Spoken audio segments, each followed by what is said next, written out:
Bismillahirrahmanirrahim. Assalamualaikum warahmatullahi wabarakatuh. Apa kabar anak-anakku semuanya?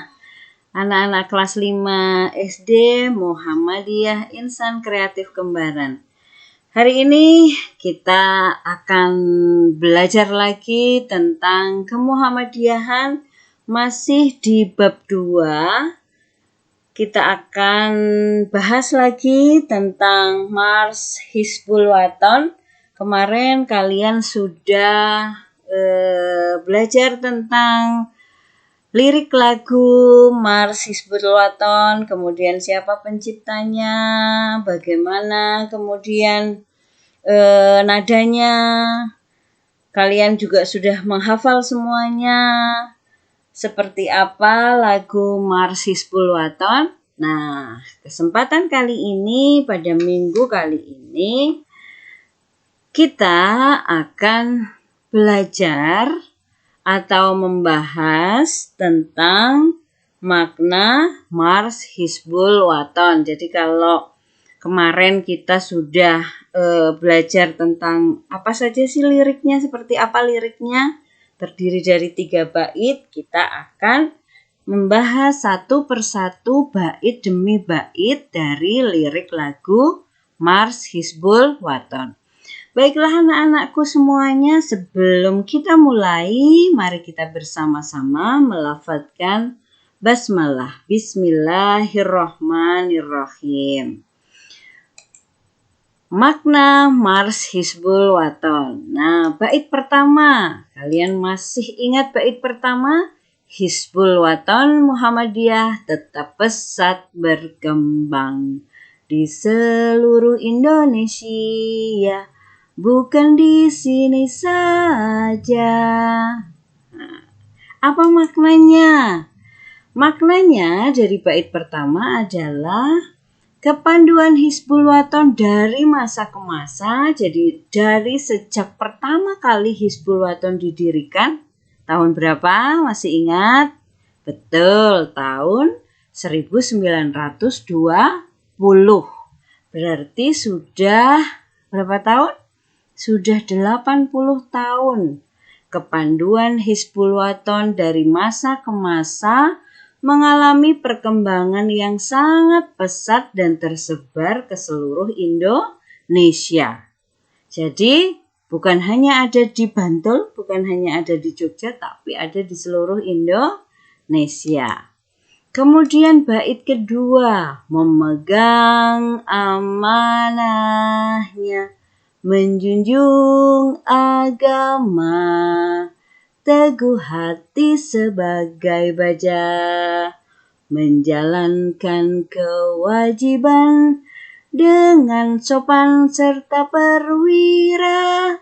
Nah, itu maknanya apa?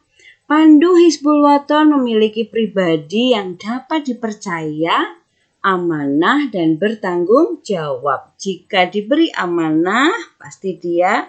Jika diberi tanggung jawab, dia akan mengerjakan. Memiliki pribadi yang dapat dipercaya. Kemudian senantiasa menjaga nilai-nilai agama Islam, menjadi pribadi yang beriman dan bertakwa, selalu menjaga nilai-nilai agama Islam, selalu sholat, kemudian mengaji, sholat 5 waktu. Nah, menjaga nilai-nilai agama Islam, menjadi pribadi yang selalu beriman dan bertakwa. Kemudian memegang prinsip sesuai ajaran HW, yaitu optimis dan tidak mudah menyerah. Nah, sebagai anggota HW, kita harus selalu optimis, tidak boleh pesimis, dan tidak mudah menyerah.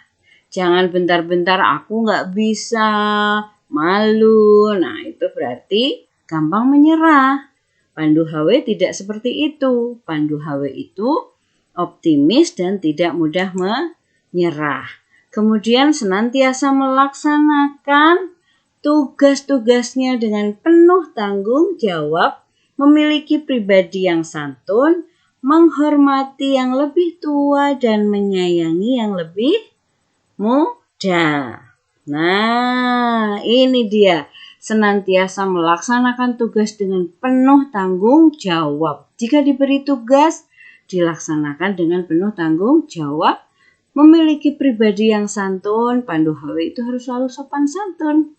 Menghormati yang lebih tua dan ini menyayangi yang lebih muda. Jadi kalau dengan orang yang lebih tua usianya itu harus menghormati. Dengan yang lebih muda harus selalu menyayangi. Kemudian bait ketiga, sama-sama fakir dan kaya, punya haluan sedikit, bicara banyak bekerja. Sama-sama fakir dan kaya, punya haluan sedikit, bicara banyak bekerja. Pandu HW senantiasa bersikap adil, tidak membeda-bedakan antara yang kaya dan yang miskin. Karena semua memiliki kedudukan yang sama. Jadi bergaul, berteman itu dengan siapa saja. Jangan mentang-mentang anaknya orang kaya maunya main dengan yang kaya. Nggak mau main dengan yang miskin. Nah, seperti itu tidak boleh. Tidak sesuai dengan Pandu HW, ajaran Pandu HW. Karena apa? Karena semua memiliki kedudukan yang sama. Senantiasa melakukan hal-hal yang bermanfaat bagi dirinya dan bagi orang lain. Melakukan karya nyata, tidak hanya menonton dan berkomentar dan tidak menunda-nunda pekerjaan dan tidak malu melakukan kebaikan. Jadi tidak hanya melihat, tidak hanya berkomentar, tapi juga berkarya nyata. Sedikit bicara, banyak bekerja. Dan satu lagi, tidak suka menunda-nunda pekerjaan dan tidak malu melakukan kebaikan. Kalau misalnya contoh kecilnya, kalian diberi tugas oleh guru, nah itu apa yang harus dilakukan? Segera menunaikan tugas tersebut.